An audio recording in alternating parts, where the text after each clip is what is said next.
And Mark, you are the what would you say? You're marketing director at EcoFuel. Yes, yeah. Cool. And what we just want to try and get out of this call, as we sort of said previously, just off the call, is just trying to sort of have a chat about marketing websites, about content, sort of bringing traditional sort of businesses online and like trying to make a bit of a mark online and just see if people are interested, see if other content marketers, if other service business or product businesses find it useful, because I think a lot of the stuff that you guys are doing is very interesting. Yeah, that's what we want to get out of the call. We can make this, let's try and make this informal. We don't want to make this seem like an interview or nobody's going to want to listen. Yeah. Cool. Yeah, sounds good. So Great. I'll let you maybe take the lead and kind of tease some information out of me, kind of keep me on track. Yeah, I think what we might just do first is let's have a quick look at the site. So what I was saying to you there is like my parents would be big fuel users. Like they'd have the log burner, they'd have the chimney at the back, and they initially would have just been buying stuff down the petrol station, buying that sort of wet wood, like some of the kindling, that sort of stuff, and it was fine. But then when they moved on to having like the front room log burners and stuff, you put one piece of that wet wood in there and you're not going to be able to see through that glass. It's going to be wrecked and it's going to be manky. It's going to leave loads of ash. It's not going to burn well. So then they sort of like their natural progression was just to evolve to using sort of like nearby providers that like would have done some sort of kiln dried stuff. And that was fine too. But then when I went to sort of want to buy for them, and buy them gifts or buy for my own sort of new fireplace, I went, and you know what, I went to see a place that actually has like a good product variety, does bundles, has reviews, all that sort of stuff.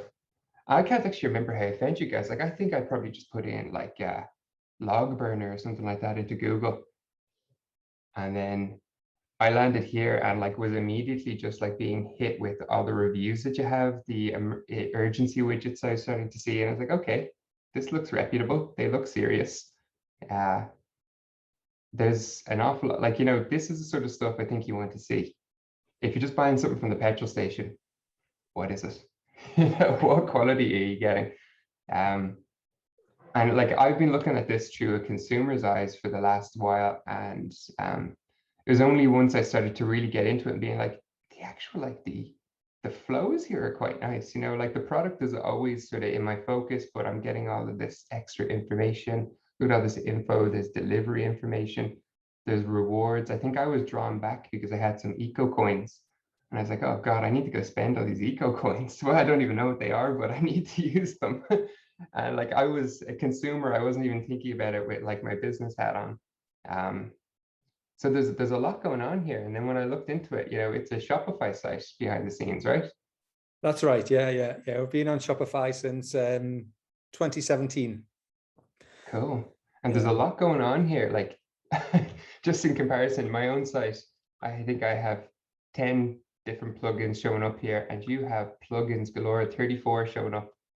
And there's a lot of cool stuff going on here. FOMO, I think, is the one that I was seeing, like the urgency widgets and stuff. That's right. Yes. Yeah. That's very cool. It's actually sort of hard to click through to these guys.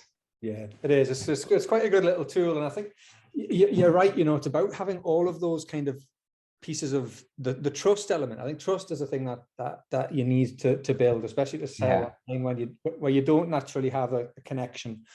So there's all these things. We grew naturally a lot over the first few years just through word of mouth, you know. So by having things like the reviews on the website, it means that people get to see how others like them, you know, see our products. Like it's easy for me, you know, to do marketing and shout about ourselves and say that we're amazing, but what makes me believe it?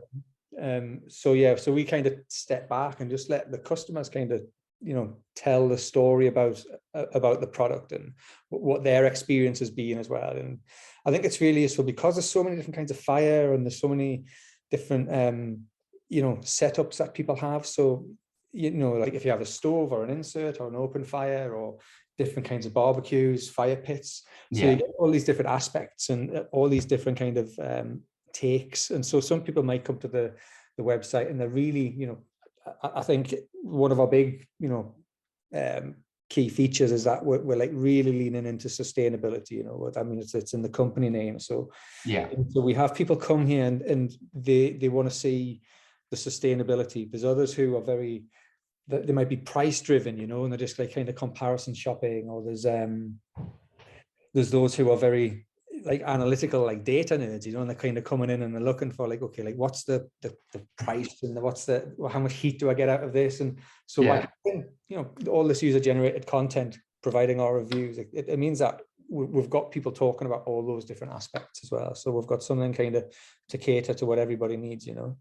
And so originally before the Shopify site came along, how were you guys selling? So I don't go back that far. So I joined the company in September, maybe August in 2019. So I joined when we were on Shopify. I think we were online. We had some online presence. So there was, I don't know, just a different kind of merchant setup since 2014. And then when Shopify really started, you know, ramping up, become a very good performance site, and it just made absolute sense, I think, to jump on the Shopify. I mean, it's the leading place to come. And so I think that the good things about that is, from a customer point of view, there's a bit of familiarity there, that people can trust the Shopify site when they reach the checkout, because it's familiar. There's a Shopify Shop Pay, for example, and it's like there's all these integrations. And from our side, you know, there's a lot of people putting a lot of work into Shopify, and there's the Shopify's developer program. So there's lots of, you know, it's a whole ecosystem that we can tap into of resources as well. So it means we can be very fast and agile without having lots of development overhead, you know? Yeah. And how did you so they were already on Shopify, the company was already on Shopify when you came in, and has it been the same sort of team, the same technical setup behind the scenes, or have you had to iterate on it? So we've had exactly the same theme for the past, well, since I joined. We've had a couple of sort of refreshes. You know, a lot of our product imagery is kind of evolving, and we're actually just about to kind of really consolidate that into a style and a brand, so that everything's kind of, you know, just consistent in style, just so it makes it just visually easier to shop as well, you know. Yeah. But like the physical packaging is quite visually pleasant. Like when you get these showing up at your door, and you get to see like this lovely, the boxes are lovely. They seem so, you know, they're cardboard, you know, that they're not going to be like single use and stuff. It's quite nice. Yeah, I mean, this is a big thing that we've been doing, you know. So like we're just trying to look at, okay, what can we do to be more sustainable? What can we do to, you know, when you're seeing like pallets and pallets of stuff coming in, and there was lots of plastic a few years ago, you know, because this is just what people use in the industry to package everything, you know, from to pairs of trainers, whatever, you know. And we looked at this and we're like, this just isn't good enough. It's just not aligned with who we are and where we want to take things. So yeah, we just just got on this mission to eliminate plastic from everything as much as we can, you know. So even down to on there, you can see there's the paper tape on there, and and the cardboard, natural cardboard boxes as well, you know. It's easy to recycle. So it's quite minimalist in style as well, so that there's, you know, we're not using a lot of ink, we're not using lots of garish colors. So they're sturdy as well. Like I was thinking, like the fuel is pretty heavy, but you know, I wouldn't be running down the road with a box of these, but like it'll get you from your car into your front room, okay. Exactly. Yeah. No, they definitely do the job. Yeah. So yeah, I mean, we're just like looking at everything we can, you know, to just align ourselves with what we believe and where we see things going. And if you were to give sort of advice to like another product based, so you see yourselves as sort of like a product company, you know, Fuel is your product, is that right? So or more of a service company? There's a couple of components to this. So there's the service, sustainability, and then product. But really what we try to like package the sustainability and the service into the product, you know. The product itself is the delivery mechanism. It's the Trojan horse for everything else we're delivering. So the product itself has got to be really good. It's got to be like objectively better than Yeah. alternatives out there like turf or, peat briquettes and smokeless coal and all this kind of stuff. So we'll So it's a productized service pretty much. kind of, yeah. Yeah. So we straddle the sort of the product and service space, I think, yeah. And if somebody came to you, like another company that maybe was like 5 or 10 years behind where you guys are right now, and said that they wanted to figure out, how do I reach the whole Irish market, or how do I get outside of Ireland, or how do I just start selling online? What would like a first step be? Like, how do they even get close to getting to where you guys are right now? Oh, it's quite tricky. And this kind of changes a lot of the time. I think now people really align because there's so much choice of products. Mhm. I think you've really got to have something that makes you stand out. It's got to be some kind of differentiator, and so I think being sort of mission driven or values driven, so that you're connecting with people on something a bit beyond the product. So Yeah. we've got great products, but we're also doing more. We're making, the fuel industry in Ireland. We're making this sustainable, and we're kind of helping bridge this gap between where we are now burning stuff for fuel and to heat our homes and things, and then in 10 years time there's just going to be maybe less kind of combustion based energy and solar renewables and things, but Yeah. we've got to get there in a methodical way, in a realistic way, to bridge this gap. So this is what we're doing now. So it's about like painting that vision of a future, and then for other people who share that vision, like, oh yeah, I can see what's happening here. I can resonate with this brand. I believe in what the company's doing. So I think you've got to kind of find something a bit more than just a product Okay. to deliver on. I think values and mission, I think, are becoming more and more important in this world of huge abundance of choice. So it's not enough to just go and set up a Shopify store. You need a message, you need a brand, you need something that differentiates you. You need to figure out what makes you different to the other, like in your case, to like fuel providers, like what is the thing that makes you interesting? What is the thing that makes you stand out? Exactly. Yeah. And I guess what I'd love to be able to help other people listening to this with is like, how do they even start on that journey?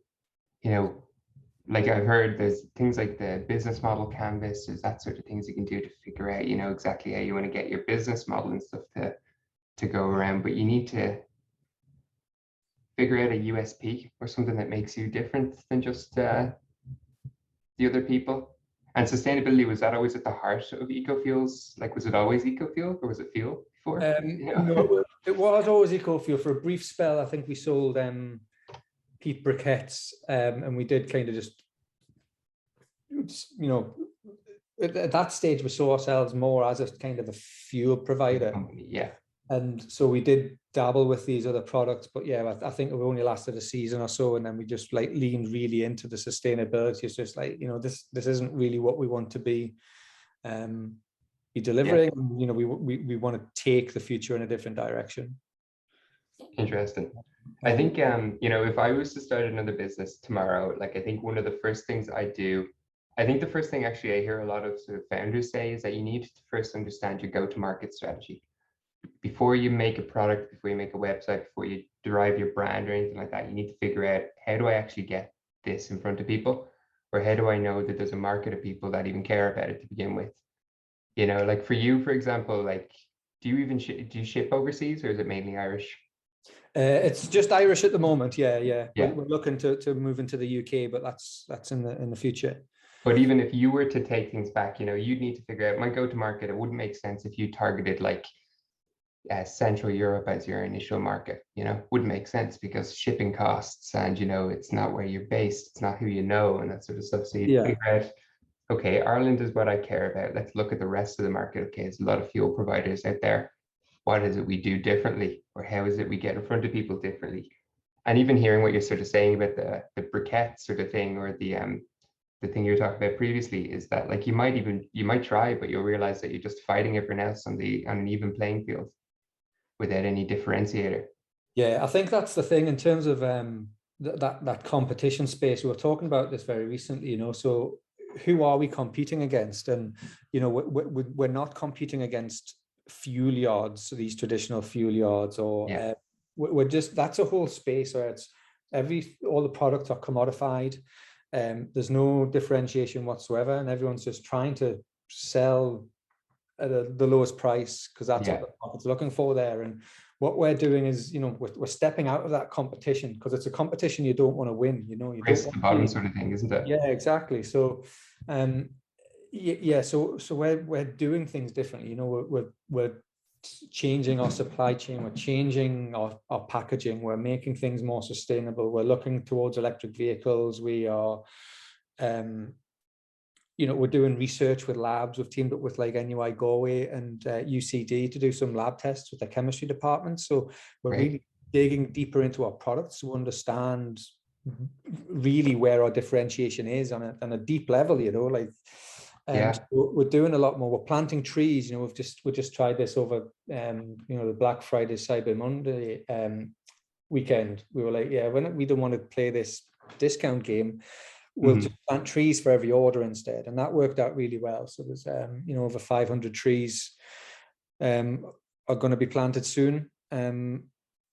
So there's all these other things that we're building into the products to differentiate ourselves. And just to come back to the part about like sort of your go to market and reaching, how do you reach your people? I think there's a way you kind of attract the right people by doing something, a bit remarkable, a bit different, so everything in terms of our packaging or our eco-kind system. So these are the things, they're all talking points amongst our customers, so if you were launching a brand from scratch, I think it's about starting small. Like, what's one thing you could do? If you look at, say, like Tom's shoes, there were just these like, not very amazing espadrille kind of shoes, but they had a thing that they would have a second pair and they would go to some third world country.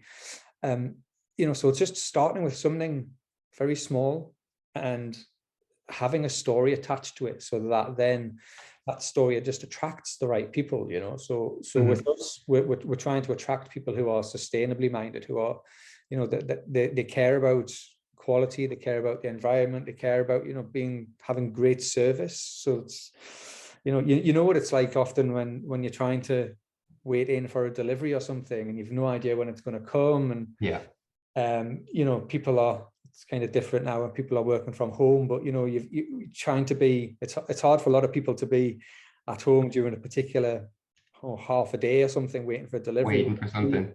You're under siege from the postman almost. Yeah. So we put a lot of effort into these things just to make the whole like service like just a great experience. So it's about delivering a great experience from day one as well. So that was one of the things I really enjoyed, and I didn't know how much of that was like, I didn't realize it was Shopify until a little bit later, but like you guys were all over it, from my original order here. You can see exactly what I've ordered. I hope I don't have my actual info in there. Your address was at the bottom there. You might want to have fans knocking on your door. Yeah, shipments is what I'm looking for here. I think I got, like, I was look at all these shipment notifications. Like, this is what you want to be getting. You want to be told, like, I think I got a call on the day of the shipment as well. Yeah, so we typically do that, and I mean, part of it's just practical for us. We want to be able to manage our routes, and a lot of deliveries can be tricky. We've got to deliver pallets of wood, and people have gravel drives or narrow gates. Yeah. So we have to do the practical setting things up, but it's also a chance to get to speak with the customer and just really plan it. Just make sure that the whole thing's going to work as perfectly as it can for the customer. Because it's not the sort of like a tiny little Amazon package you can just leave on their doorstep. Exactly. Yeah. Ideally, it's a big pallet of stuff. Yeah. So let's put ourselves in the shoes of I know my brand, I know my go-to-market, I know who I'm focused on and my product. What next? How do I actually get online? Like, what way did you just do it? Did you start your own? Did you know, does the company start their own Shopify site? Did you reach out to professionals? Um, like that's the next challenge. And I think even like finding professionals, how do I compare them? How do I find the right one? Yeah, I mean, for Shopify, I think like the Shopify app developers is just a great network. You know, there's just so many people there who are available, and I think especially in Ireland, I don't know about everywhere else, but it's like Shopify has quite a presence Mm-hmm. in Is there Ireland. a forum for that, or where did you? I think, yeah, I think in shopify.dev you'll find a lot of places, or if you're looking for um, in the back end of Shopify, when you can see the apps, you know, you can just, and actually the app developers, so there's a lot of apps that are already developed, and you'll find that there's probably like 10 or 20 different apps that do the particular thing you want to do. And often you can, you know, I think I found that developers are actually really responsive to feedback, or, you know, being able to tailor things towards you. So if you have a very kind of trivial requirement that you need from an app, often developers will be able to implement that for you, because it's, you know, this is all, it helps the evolution of their app as well, you know, and it's actually very competitive for app developers themselves, you know, so they're all trying to differentiate themselves. And you know, so if you look at, say, like let's just pick one of the pop-up sales pop-ups, you know, there's dozens of apps that are trying to do different pop-ups, or bundling was one thing that we did recently, you know, so there's so many different ways of doing bundling, or offering, you know, upsells, or trying to you know, just tailor the buying experience to make it streamlined and things. So yeah, there's loads of within, I'd say you can get basically everything that you need in the back end of Shopify. And I actually built a site recently for my brother-in-law, who's he's a chef, and he was launching a sort of a meal prep, so prepared meal delivery service. And he had a very specific requirement, you know, about the experience there. You have to come to the page, choose your size of your meal box, choose your meals, customize the protein and carbs and things. Nice. And actually I managed to do this just with off-the-shelf Shopify apps as well. So if you've got a bit of so you might want to get a designer to come and do it and set it up, but often you know, those designers have all of these resources at their fingertips as well. So I mean, 10 years ago, it might cost like 50,000 euros to put up a good e-commerce site. Yeah. Now, you know, a developer with Shopify has just superpowers. They can build a site in a day, 2 days. You know, you can be launched like really, really quickly in these things. Excellent. And I think what people probably tend to do is just to overplan and overthink things, and try to get to a point of sort of perfection before it's before launching anything. And I think really the thing to do is to just try and get the smallest version of your idea out in the world before you worry about making it what your big vision for it is. Yeah. So I mean, look at, like, Amazon started selling books, whatever, 20, 30 years ago, however long ago it was. And they were very focused on just that sort of, you know, delivering that one aspect. And I think that's still the way that most businesses should go, you know. So just Start small. Exactly, yeah. Just if your idea is good enough, if the product's good enough and your mission's good enough, you should be able to get away with, like, without all of the bells and whistles, you know, because that just actually complicates things, and you've got so many moving parts to manage that you don't really need, you know. The important thing is just that you're solving a problem, you're getting a product out there into the world. Interesting. I think there's Shopify seems to be heating up an awful lot around integrations. Like what we're seeing, what I'm just looking at here is they've recently a big pain point that I've heard from a lot of people around Shopify is that the teams and like just building the sites and like updating product listings and stuff could be quite painful on their sort of old theming system. I think Liquid is what it's called, or something similar. What they're helping people do now is go and build your own UI to it and then connect your UI to Shopify. That's what this like hydrogen set is for here. Yeah. They always love these like old school, these retro UIs that they keep going for. Very in at the moment, isn't it? Yeah. So hydrogen's interesting. It's interesting that people can now go away from Shopify when it comes to theming system, but still use it almost like a headless sales e-commerce CMS sort of platform. Another tool that we use quite a lot is called Sanity. It's a headless CMS, and they've connected in with Shopify, so you can have like the CMS experience, and you can also have the Shopify experience where it pulls your products in and stuff, which is quite cool. But I think like what you're getting to is like as from the agency side, I'm always eager to, do the whole thing at once. But I think, like I'd always be like, okay, get a designer in, do the brand design, then get a UI, UX person in, do the sort of website funnel, map out all the journeys, then build it, But I think you need to really know what you want to do it that way. And I think maybe that's the better approach for someone who's already started the business, generated some cash, knows their users, knows their customers, and now wants to focus. I probably wouldn't recommend that for someone who doesn't know the market just yet. Yeah, I agree. Yeah, I mean, I think just that you can. It's just so much easier just to. I think the most valuable thing or the thing that you really need to find out is this going to work? So you want to answer that question with sort of a minimum investment of time and money. So, and actually, so I'm not saying to kind of compromise on anything, because the quality of, even if you were to use the base kind of Shopify theme, it's stellar, it's really, really very good. So you could start off with that and just put it up and just test it. Is this something that people are interested in? Do people believe in this? Yeah. Do they want it? And then you can worry about, all the building the stuff. Building out, and the branding point as well, like your brand.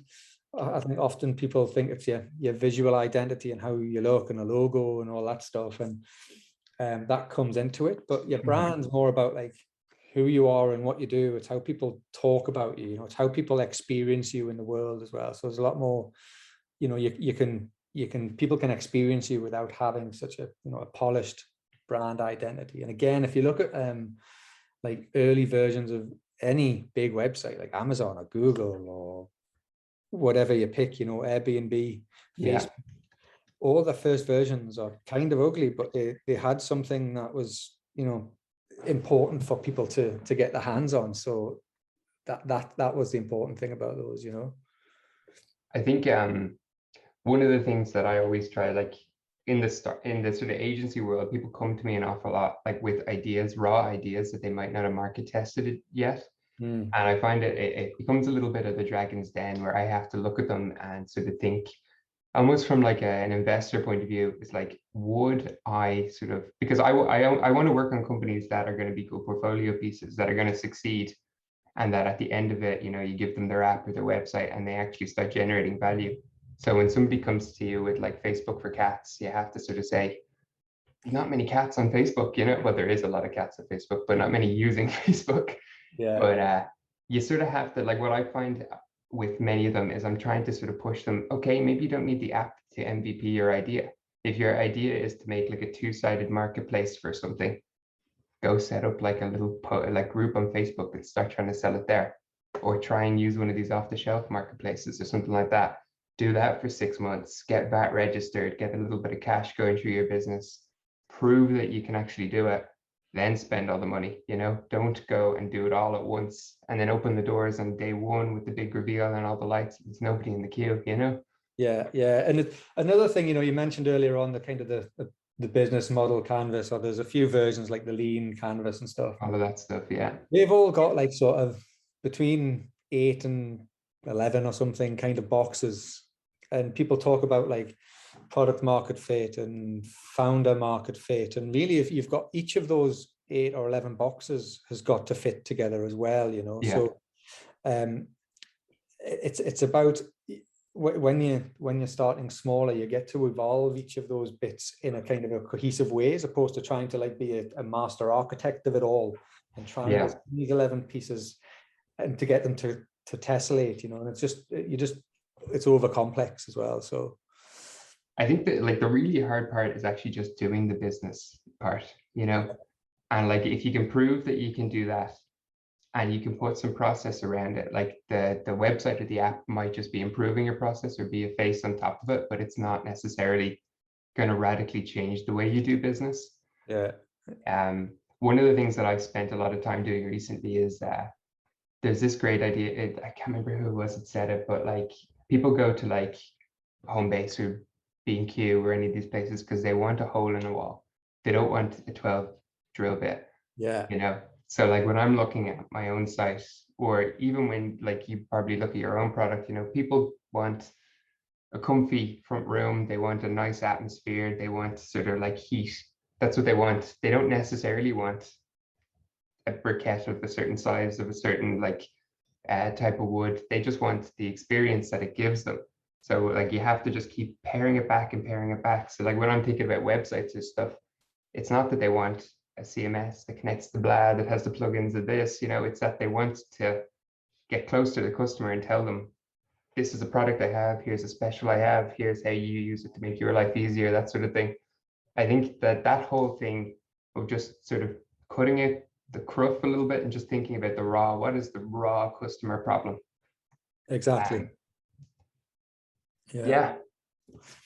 Yeah, interesting. They're talking about the sort of the B&Q thing as well. So like we've just gone into B&Q this season. So about 2 months ago, we got our first product in there. So we're all that seems like I intentionally lined that up. I didn't. I know it doesn't, but it just got me thinking, because it's about the distribution and like how you know, like starting off. So one of the things that we have to think about in terms of a company, like how do we get our products in front of people? So yeah, so you've got e-commerce. I think e-commerce is on this, you know, it's just on its natural trajectory. I think especially in the last couple of years, when more people at home and everything, you know, there's more demand for stuff and there's just people just want stuff delivered. But there are still those people who want to be able to pick up or to experience the products themselves as well. You know? So, my parents would be very like that, and I think it's going to be very hard to change that generation. Yeah. So I mean, maybe it's this isn't really about starting a company, but it's one of the things about maybe as you're growing. It's like, what are the different ways to get in front of people? So one of the things we've talked about is, so we have two what we call ware stores. So that ware stores with a warehouse with a hybrid sort of storefront, you know. So people can come in and experience the product. And we've been asking ourselves, so how do we grow across Ireland? You know, do we create more of these ware stores in the major centres? And I think this is probably something that we'll do. But also being, you know, getting into B&Q has meant that we're able to get onto shelves, into people's hands, and so that they can experience the product as well. Because what we find is that as soon as people try our product, like it's quite a short romance. They like fall in love with it very quickly. Like maybe it's a lifetime romance, but it's like it's a quick ramp up, you know. So the challenge is like getting your products in front of people to get them to experience it themselves. And we find that like people just keep coming back, and that's when you know that you've got something that matters to people, you know, that they're going to keep coming back for. I think there's a little bit of a challenge, I think, when you go into B&Q and then they put you on a shelf beside other competitors, because I suppose like I originally made apps, and like the App Store marketplace is sort of like, it's a storefront, but you're now in a storefront beside every other person who does the same sort of thing, and that's where it starts to become a little bit more difficult to compete. And you all have to play on a somewhat level playing field as well, because you all have to use the same like images, the same or potential video, that sort of thing. So I suppose it's somewhat similar. Like when you have to put it on a shelf in B&Q, you don't necessarily get the luxury of having a separate sort of stand where you can maybe show the parts that make it sort of interesting and sustainable, show how you make it out of reuse and stuff. Like maybe you can do promos and get that for a few days, but can't do that everywhere all the time. So Yeah. like, We actually looked at that exactly. So because our products are quite big, we get a pallet. So we get like a pallet space in B&Q. So if you go into the fuel section, and then you'll see, I don't know, it might be 8 different pallets of different brands in there, you know. So we've got 2 of those. But we created these like sort of, you know, big cardboard stands as well, you know, just so that people know that they're seeing EcoFuel, you know, so the experience is consistent across the packaging, across the stands, across the website, so that people, it's this kind of element of trust as well, you know. So yeah, we're putting a lot of effort into being the identifiable, trusted brand in this space as well. cool. I think like we've covered an awful lot. Like we've talked about, you know, where the businesses come from, you know, how you got online. I think the Shopify part is really interesting to me. I think that's a huge differentiator, I think, to the way you guys sell, that I find really interesting. And I'd recommend a lot of people who aren't doing that. Like it doesn't have to be Shopify, just get online, but Shopify would be a good way to do it. Yeah, like I think I might leave it there unless there's anything else you want to cover. No, not really. I mean, I'm just curious a little bit about are you working with Shopify? Are you working with other kind of e-commerce vendors, or? We use we're actually pretty new to e-commerce in general. Like we build a lot of like big marketing sites. So we'd be working with like we do Kingspan's annual reports website. They're big into sustainability. We're working with Quilcha Ireland now. Great. So all about the forestry, you know. Yeah. Sustainability seems to be a repeating trend amongst all of them. E-commerce is something that we want to get into, but for the most part, we wind up working with these sort of bigger SaaS businesses, real estate, construction, that sort of crowd, who have like a marketing or sort of brochure need that they need to get out there. Yeah. But the big problem that we try to solve for them is just this sort of digital transformation problem, where they have like they have a good product, they have a good sort of like service or product that they sell, but they want to try and clean up the brand. They want to try and get it into like a consumable medium online, but also put their content managers in like control of it. And that's one of the big problems that we try to solve. It's like sitting down with them and doing like these collaborative sessions where you try and figure out, you know, like who is your user, who is the person that wants to land on like Kingspan's annual report or Glenveagh's homepage. You know, is it an investor? Is it a customer? Do I want to buy a new home, or do I want to read about your annual report? Do I want to see your sustainability statistics, or do I want to figure out, you know, like, is there a house near where I live that I can buy? It's sitting down and figuring out like what are those like user journeys we need to solve for? How do we actually get those different people into the right funnels and move them along to actually answer their questions? And it's harder than it sounds. Because there's a lot of people with a lot of problems when it comes to your site, and they all need to get the right answers in sort of like this nicely branded way. It's tough, but we're getting there. Definitely getting there. Yeah, I think that is the difficult piece, isn't it? It's having something that satisfies the just the different segments that you're dealing with, and often I think the tools that you use, even for measuring these things, it can be difficult. I've experienced working with a recruitment company, a renewable energy recruitment company in the UK, and so it's effectively a two-sided marketplace, right? So you want lots of job applicants, but you also want to attract clients. Mm-hmm. So like 99% of the traffic is probably about the applicants, people looking for work, right? But like the main, so the ultimate source of revenue is the 1%, the clients that are coming. So how do you design the site? How do you design the user flows so that you're catering to the right people? Exactly. Like one of the we're redesigning our site at the moment, because like one of the big learnings that I've had over the last few years is we are a digital agency, that's true, but like when I originally put this up, it was just sort of like, we're an app development company. And this little widget was constantly buzzing with people who had app ideas. They had no budget. They didn't really have a business idea. They just had an idea for an app. and it was never the right type of person.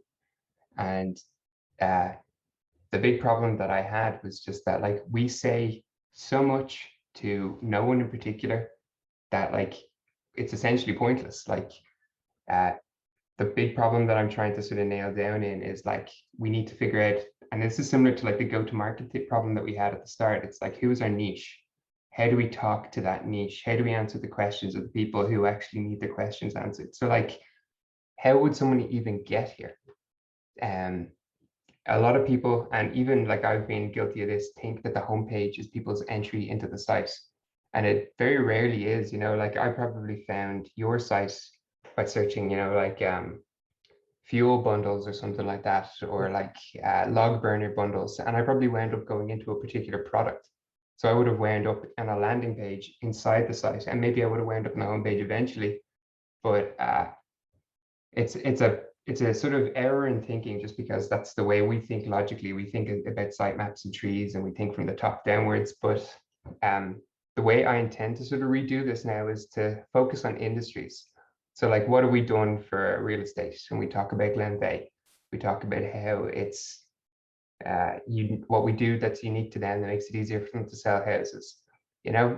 We talk about software as a service. What is it that we do that makes it easier for them to describe their products or features or apps or SDKs? I think those are some of the problems, because when you talk to everyone, you talk to nobody. That's exactly it. Yeah. And I think like looking at, I totally agree with what you have here, full service digital agencies like that. So you really do everything? Or if you want to get somebody in to say, like, do your Google ads.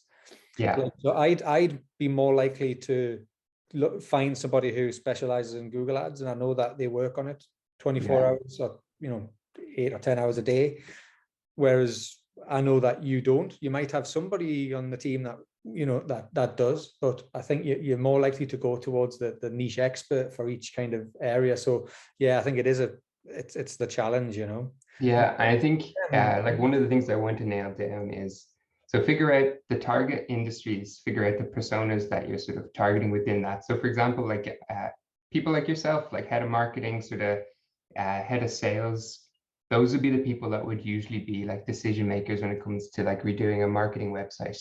When it comes to annual reports, like it would usually be someone who'd be sort of like investment director, sort of within like Kingspan or Glenveigh, that sort of crowd would make those sort of decisions. But it's figuring out for each industry who's the persona you care about. So software as a service, for example, could be a head of product instead of head of marketing. It could be a head of engineering or someone like that who wants to sort of just get the marketing problem away from their dev team and out to sort of an external company. So each industry is going to have different personas. And one of the big problems we have here, when I originally built the site, it wasn't modular at all. Like, we could only really, this template was fixed. You couldn't actually like add a new module here to describe something new. So the way I described my service was very limited. I actually just hacked this in myself, and I can't change this without changing code because it was just the way I built it originally. And there's been a big learning, like what we do for our customers is now what we want to do for ourselves. We just need to give ourselves that flexibility of content, because this is the only place where we sort of say what we do in one little place on the homepage, and it's just, that's not enough. I want to, if you imagine this like a load of boxes, I want to say, here are the product suites, productized services we sell. Branding, we do website design, we do UI UX or customer funnels, we do content management systems. Once you see it in boxes like that, it's clearer what you do. People know I'm a real estate person, I want a new content management system. They know what box to click, what productized service. Yeah. And for your website, is it a key part of the client discovery process? Or do you find lots of customers directly through the website, or is it more word of mouth or referrals? Or I think word of mouth is where we sort of get a lot of our work, but we'd also like Clutch, surprisingly, which is like just a review site, is where I think we've been generating a lot of sales. And it's just you get reviews in here. One of the clients recently gave me a 4.95 or something like that, which knocked me down from 5 to 4.9, and he's dead to me now. But like even having 8 reviews here is actually quite a lot compared to competitors. and they have pretty good SEO, so they have a lot more site traffic. So this is where we find a lot of people. But I think like if it's sort of like you'd never trust a skinny chef, you know, you wouldn't trust a website company who doesn't have a good website. So I think a lot of people will very quickly go to your website to see what's it like. So we like pretty much our first thing we're doing in January is using the engine that we use for our clients to redo our site, put ourselves back in control of the content, and just like put together those industry landing pages and stuff. So we actually have people going to the right place, hearing the right story. But it's more than just the website. I think it's a paradigm shift for us in how we do business. Like I've gone through iterations of our business model where originally we were just like making apps for people. And it was just, that's what we were. I call that Mawla 1. Then we started making apps for agencies and websites and stuff for agencies. I call that Mawla 2. And then Mawla 2.1 is this paradigm shift where we productize our services, we figure out exactly what we do, and we start saying no to people that are outside the list of things that we do. But we also like put together the processes to like actually spin up the teams and make sure that we can do the productized services that we say like really efficiently, because it's that sort of scale, which is what like makes it a more interesting business to run. But e-commerce is definitely, just to go back to your question probably about 40 minutes ago, e-commerce is somewhere we want to get into because it's we're really on the cusp with many of the jobs that we do. It's just like a plugin that we haven't actually connected to. So we do all of the rest of the marketing side except the part where we actually sell. But ironically, that's where probably the majority of the business is. So yeah, it is. It's very interesting. I mean, the feedback loop on your marketing activities in e-commerce, you can get results within hours, you know, whereas in another industry, a service industry like recruitment or something, you know, like your marketing might not pay off for months. It's actually very difficult to attribute your different marketing activities to an actual sale, you know. So e-commerce is very direct, you know, you're very close to the real world. I think like I've read a lot of stuff. Intercom, if you've ever heard of Intercom, the chat widget I have in here. Yeah. They have some really good content marketing strategies where they've been like posting blogs, they've been doing events, they've been writing books, and it doesn't immediately get them results, but it slowly starts this little fire, which slowly builds up sort of momentum. And over months, over years, it starts to actually generate traffic. It's a slow burn. But it's like, I think a way that they generate an awful lot of their business or like even establish themselves as industry leaders is through the blog, through the engineering blog, the marketing blog, because it's where they sort of say what they care about, what they do, that sort of stuff. Because like I think it's very easy for a lot of marketing companies to fall into the trap of, you know, I put €1 into a Google ad, it will get me a customer. But that customer's product or the customer spend will be €1 less because it cost me €1 to acquire them, that sort of thing. But I think ads aren't the whole story, right? You know, you need to have something unique that makes people want to go here. Like I think what they like a lot of people say is that ads can be really good to sort of augment a fire that's already burning, but it can't really start the fire by itself. But maybe what do you think about that? Do you think about that differently? I think it's becoming more and more like that. Yeah, we've been looking at this recently and actually looking at our marketing KPIs. And I think we were kind of getting a bit too deep in the weeds and looking at the kind of our return on ad spend across platforms. So like basically Google and Facebook. And then what we're looking more at now is like media efficiency. So looking at your entire, you know, media spend as a proportion of your revenue, just to give you a more holistic view, because there's so many other touch points in the buyer experience now, and attributing those to the right ones. Super difficult. On an ad, you know, you click on an ad and then you might drive past the store, you might see a box and B&Q, and there's all these different places where you just experience the brand, and you can't really say, well, it was that initial Google ad that was responsible. So there's definitely more to it than just ads.